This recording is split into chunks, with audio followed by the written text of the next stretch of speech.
Hello, welcome back to Chelsea Godfather channel. Happy Saturday, guys. Happy Saturday. Morgan Rogers to Chelsea. Is this a situation of where there's smoke that there may be fire? I don't know. Let's just keep our ears open, our eyes open. But UEFA just gave us a warning. I said, listen, Chelsea, if we catch you doing an illegal swap with your conspirators, the usual suspects in terms of FFP loophole violators, Aston Villa, that they will punish the two of us at the same time. And so, again, is this a situation of me reading behind the actual words and doing 1 + 1 = 2, right? Because why would UEFA come out and warn Chelsea and say, listen, don't do that swap deal if there isn't the possibility that they may have heard something through the grapevine that there's a possible swap deal that may involve Jackson going one way and Morgan Rogers, obviously a player from Aston Villa, coming the other way. The only player that from Aston Villa that Chelsea has a real intent of buying is Rogers. Is Rogers. Is Rogers. And so it's obvious that there's something happening behind the scenes. For me, obviously nobody has come out to report this, but again, you have to you have to analyze the news and go behind the black and white print of the news to determine whether there's anything extra that you can make sense out of. And for me, the only thing that makes sense out of this warning from UEFA is the fact that there's a possibility, if not a likelihood, definitely a possibility is on that Chelsea and Aston Villa are discussing possibilities. They are discussing how can we make something work. Now, recall in my last video with regards to the Rogers, regards to Chelsea's interest in Rogers, that one of the main ways to get this done for Chelsea is to exploit the fact that Aston Villa has severe financial constraints, and they need to add to their squad. They need to find ways, creative ways, to add some players that can help them. And obviously Unai Emery, notwithstanding that a lot of Chelsea fans, including me, have criticized Jackson over the last 2 seasons, but Unai Emery is a big admirer and believer of Jackson, and not just obviously the profile of the striker.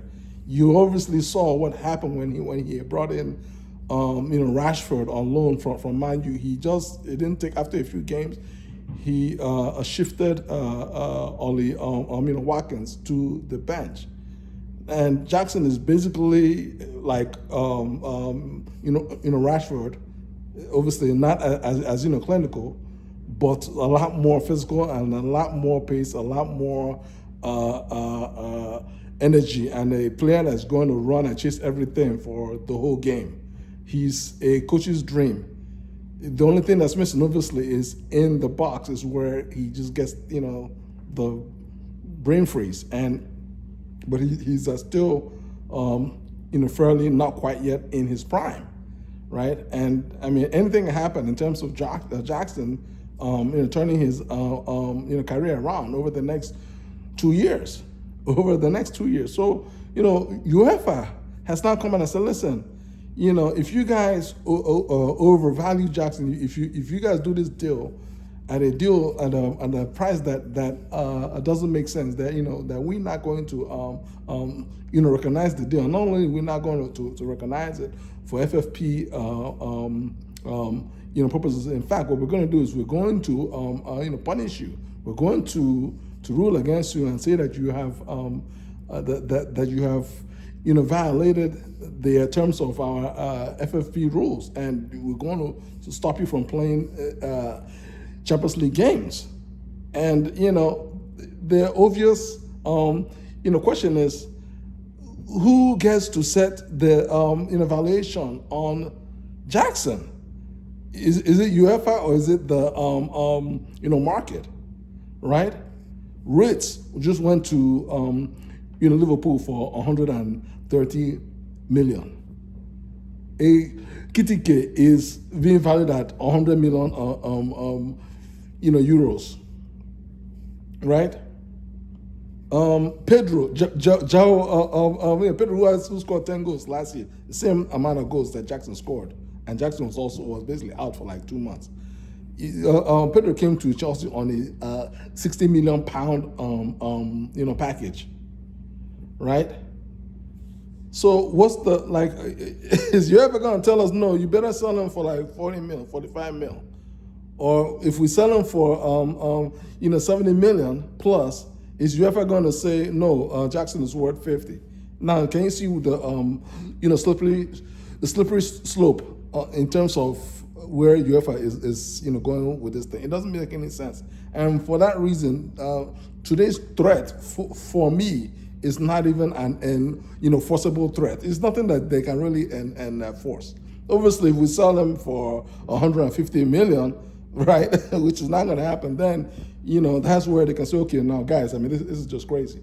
But if Jackson gets sold between 70 and 80 million, right? I mean, come on now. Who's to say that that's not the valuation? Havertz went for 65 million. When Kai Havertz went for 65 million, did he score as many goals as Jackson in the Premier League? So again, the market, as I mentioned, the market sets the price. UEFA can never set the price of a player. Now I can see UEFA saying, listen, if you do this deal and you bring in one other academy player to add to the deal, make it a 3-player deal to help Aston Villa. That is where, right? Because we have done that with Aston Villa last year with Omari Kellerman, where we bought their academy player for 19 million. Well, that's where UEFA, I'll give them the benefit of the doubt there. But if it's a single player-to-player deal, they give us a player, we give them a player plus cash. For instance, if Aston Villa values their guy at 80 million, and we give them, and let's say last we value Jackson at 65 million, we give them Jackson plus 15 million cash. What's wrong with their deal? There's nothing wrong, or Jackson plus 20 million. So again, I feel like there's something brewing.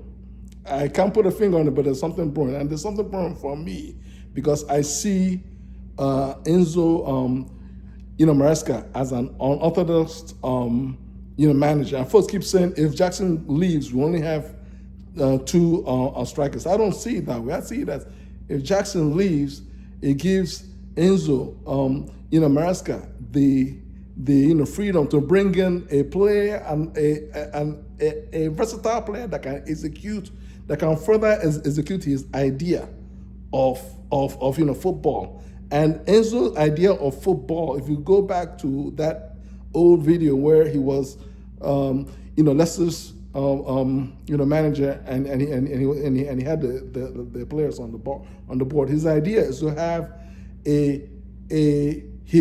his 9 pretty much being a player that has the technical ability of a 10, playing at 9, so that he can drop into midfield and help to combine to help with position on the ball and to make moves from midfield and have players make moves off of him.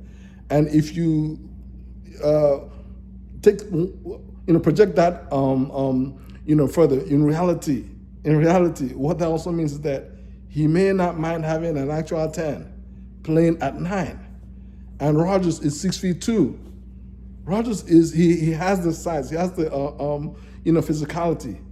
I'm not saying that he's going to buy him to play him at 9, but I'm saying is he is the versatile type of guy that is perfect for Maresca's idea of football. And me and you, Chelsea fans know that Maresca does not mind playing some games without any striker.